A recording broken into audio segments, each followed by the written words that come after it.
It's not what they did to you. It's what you didn't do that hurts. You wake up one morning, and the emptiness inside you feels deeper than ever. You want to blame someone, but no words come out, because deep down, you know. You know what truly wears you down isn't what others did to you. It's what you didn't do. The no you never said, the place you never went, the moment you never let yourself break. The morning you postponed your dream again. We think the biggest pain comes from the outside, but in time you learn. The real damage happens inside the boundaries you drew for yourself. The more you realize how much you've silenced, delayed, suppressed, the heavier the ache becomes. How many times have you failed to be honest with yourself? How many times did you stay silent just to keep things from falling apart? How many times did you say, "It's fine," but lost sleep at night? That's what really exhausts you. Not what they did to you, but what you never did for yourself. You tried to be there for everyone while leaving yourself last. You hid your softness to appear strong. You gave up parts of yourself just to feel loved. And without noticing, you suffocated your own voice. Here's the truth. We can recover from outside wounds, but the war we fight inside, the silent screams we bury, they are quieter, but far more destructive. Carl Jung once said, "Healing begins the moment we search for pain's source within." But that's not easy, because looking inward is like staring into a mirror, and sometimes what we see there is a mask we've been wearing for years. People didn't reject you first. You rejected yourself. They didn't have to say you can't, because you never even tried. And now, this hollow ache you carry, it doesn't come from what's missing. It comes from abandonment, abandoning yourself. If you've made it this far, something in you brought you here. Maybe that soft voice inside is finally asking to be heard. Maybe it's looking for one yes to all the unanswered questions you've buried. So let me ask you this. What haven't you done for yourself? And when will you finally start? If this stirred something in you, write just one sentence in the comments. I will finally be honest with myself. Let's see who's ready to wake up. Remember, facing yourself is terrifying, but repressed emotions eventually silence you. And when that day comes, you can't go back. You can't reclaim the time you lost. In the next part, we'll talk about why what's holding you back isn't the outside world. It's your own fear of beginning. The real wall is not outside. It's the one you built within. We love to say, life got in the way. But is that really true? Did life really block your path, or did you simply never take the first step? You keep waiting for the right time, for permission, for the stars to align. But deep down, you know, you're not waiting for life. You're waiting for courage. Because if you move, you have no more excuses. If you try, you can fail. And failure, not from others, but from yourself, that's what terrifies you. Fear doesn't always shout. Sometimes it hides behind logic. It sounds like, "I'm not ready yet. It's not the right time. I need to fix this first." But let's be honest. How many years have you said those same things? How many dreams have you buried under later?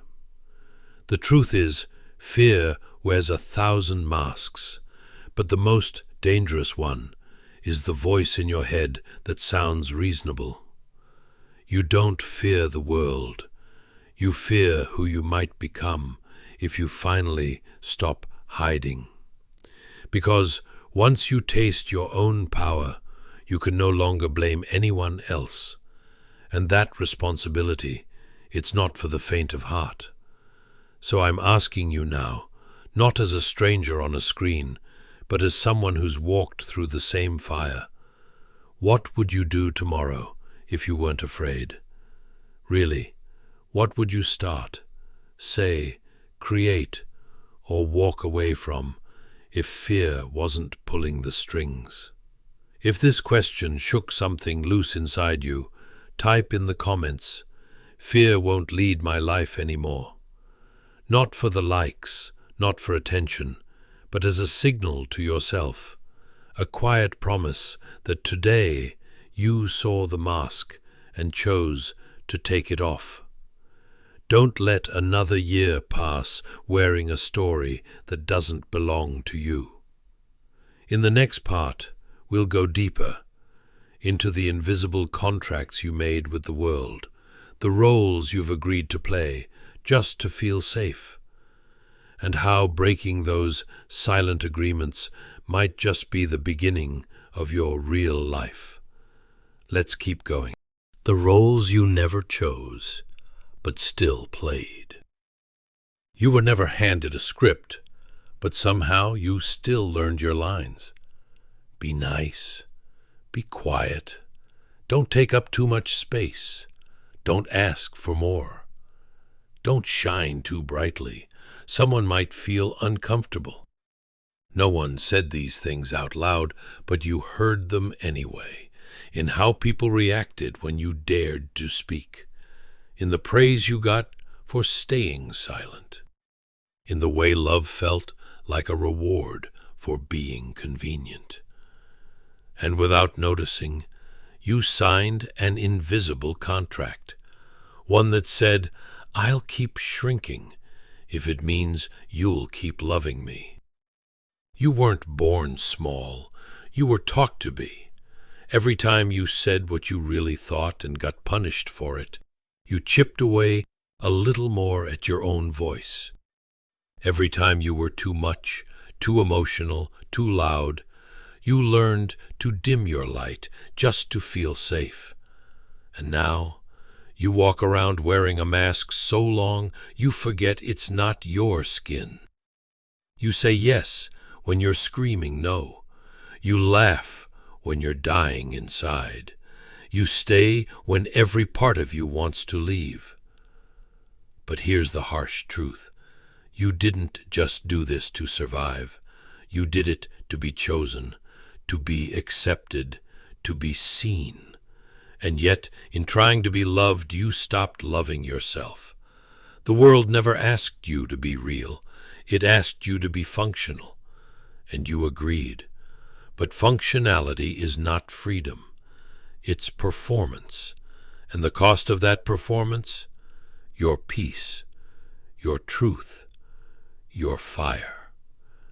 You were never meant to live like this, to rehearse your emotions, to manage other people's comfort at the cost of your own aliveness.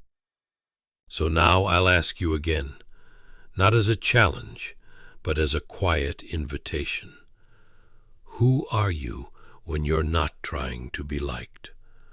When no one is watching, who do you become?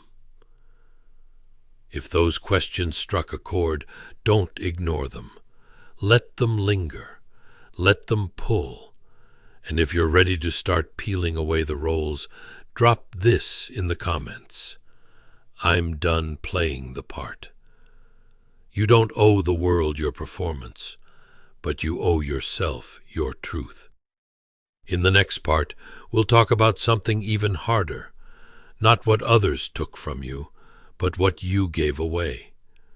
Your time, your energy, your boundaries, all for the sake of peace that never came.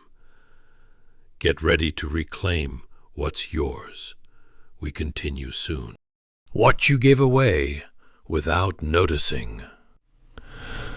They didn't take your time. You gave it. They didn't steal your peace. You handed it over. Smiling, nodding, saying it's okay, even when it wasn't. And the worst part is, you thought that made you kind, that sacrificing yourself was the price of being loved. But kindness without boundaries isn't love. It's self-abandonment. You're tired, not because life is too heavy, but because you keep carrying what was never yours to hold. People's expectations, their moods, their chaos, their healing, and now you're empty, not broken, but poured out. You became the emotional emergency button, always there, always responding, until you forgot how to respond to yourself. You lost track of where you end and where others begin. Every time you said yes when you wanted to say no, you told the world, my needs don't matter.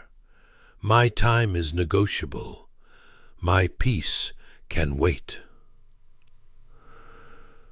But here's the truth. No one will guard your energy for you. No one will pause and ask if you're okay.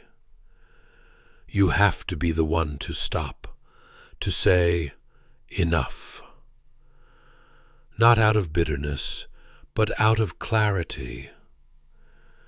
Because if you don't protect your energy, someone will always use it for their own comfort.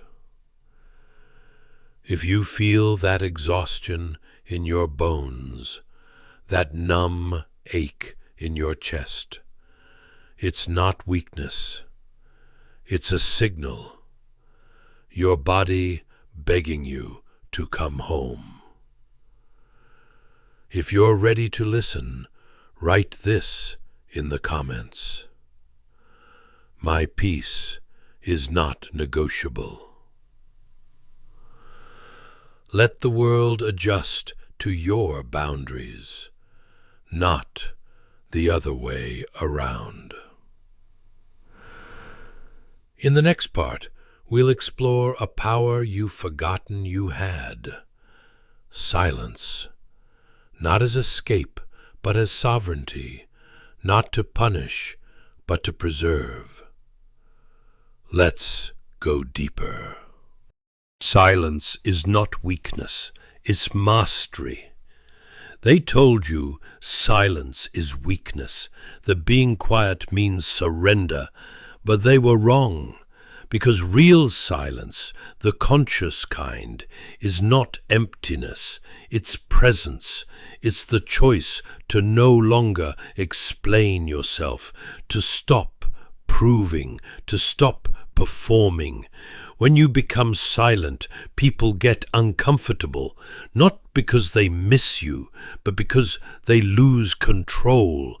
You're no longer reactive, no longer predictable, and that disturbs those who relied on your chaos to feel in control. Silence disarms manipulation. It confuses projection. It shifts the dynamic from you being available to you being sovereign. You are not retreating, you are reclaiming your time, your voice, your presence. In silence, you observe, you notice, you heal. You begin to see the games you once fell into, and you no longer feel the need to play. That's not weakness, that's evolution. If your silence has ever been mistaken for distance, or coldness, or pride, know this. It's none of those things. It's power. If you're choosing silence now, consciously, courageously, write in the comments, I protect my peace with silence. Say it like a quiet anthem, just for you. But silence has a cost. It changes your relationships. It shakes your world. In the next part, we'll talk about what happens when you stop playing along and finally start becoming who you were always meant to be. Keep going. You're closer than you think. When you finally say, no more. There comes a moment, not dramatic, not loud, but final. A moment when you simply whisper to yourself, no more. No more pleasing, no more shrinking, no more pretending that everything is fine when you're slowly dying inside. And in that moment, you don't become someone else, you finally return to yourself. Yes, you will lose people who only knew the version of you that never said no. You'll be misunderstood, called distant, cold, different. And they'll be right. You are different. Because now you've remembered your worth.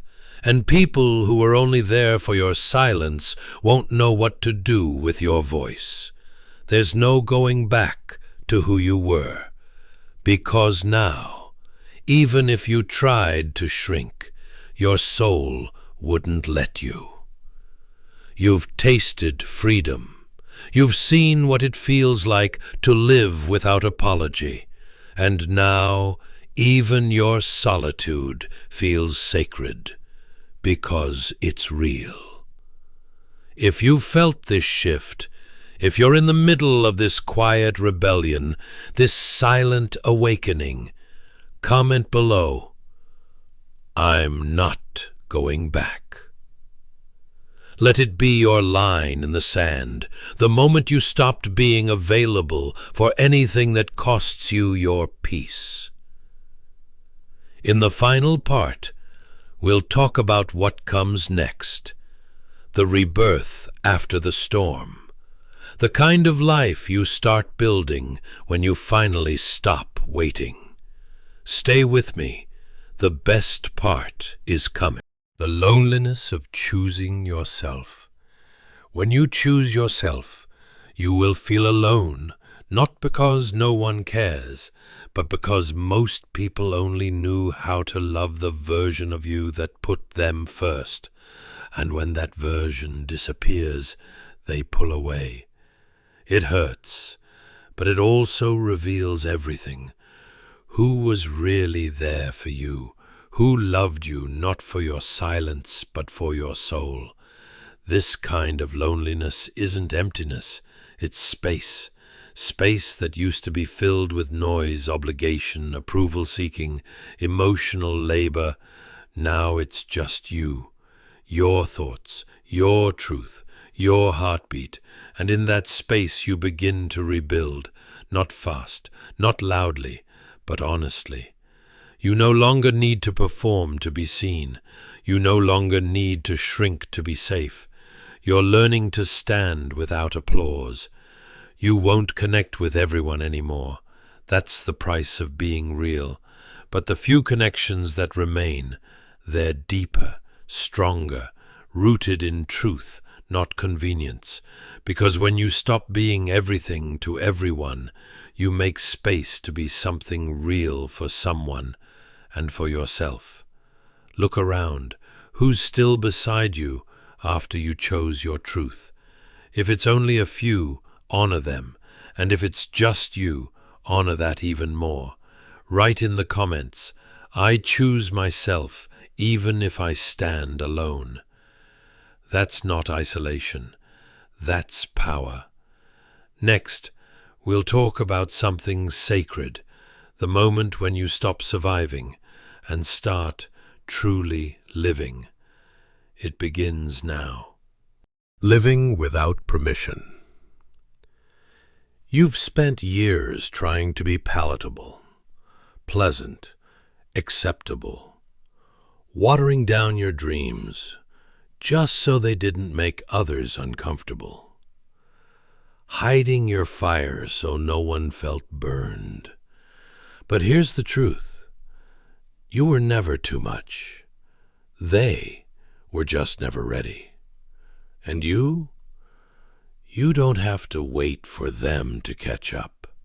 You don't need permission to speak, to rest, to walk away, to change your mind, to start over. You don't owe anyone an explanation for your healing. You were not born to fulfill expectations. You were born to become, and every step you take now, every bold, uncertain move, is you rewriting the story they tried to write for you. This freedom, it's not loud. It's quiet, like early morning breath, like peace after a storm. It's not made of applause or validation. It's made of knowing you didn't abandon yourself again. You didn't say yes when you meant no. You didn't keep the peace by losing your own. And that is what freedom really feels like. If you've made even one decision lately that scared you, but was true to you, you're already living differently. Write this in the comments. I no longer wait for permission. Let it be your permission slip to live fully. In the final part, we'll talk about the rebirth, what it means to live a life that's finally yours, one breath at a time. Let's finish this together. The life that's finally yours. You don't wake up completely transformed. You wake up a little less afraid, a little more honest, a little more alive, and that's enough. You stop chasing the perfect moment and start living the imperfect one. You forgive yourself for not knowing sooner, and you thank the pain for waking you up. You're not here to impress anymore. You're here to express, to expand, to exist. The people who get it, they'll stay. The rest, they were never really with you. And now, you no longer need to beg for love when you've already returned to your own. That's the gift. That's the rebirth. So, here we are. Not at the end, but at the beginning. Not a second life, but the real one. The one you were meant to live before the world told you who to be. If something in this journey awakened you, even just a little, write this final truth in the comments. This life is mine now. Let that be your closing sentence, your quiet revolution. And if no one else ever says it, I will. You're not too late. You're just in time. You were never meant to be small. That emptiness inside you, the one you've tried to silence with distraction, with people, with busy days and endless lists, it was never a void. It was space.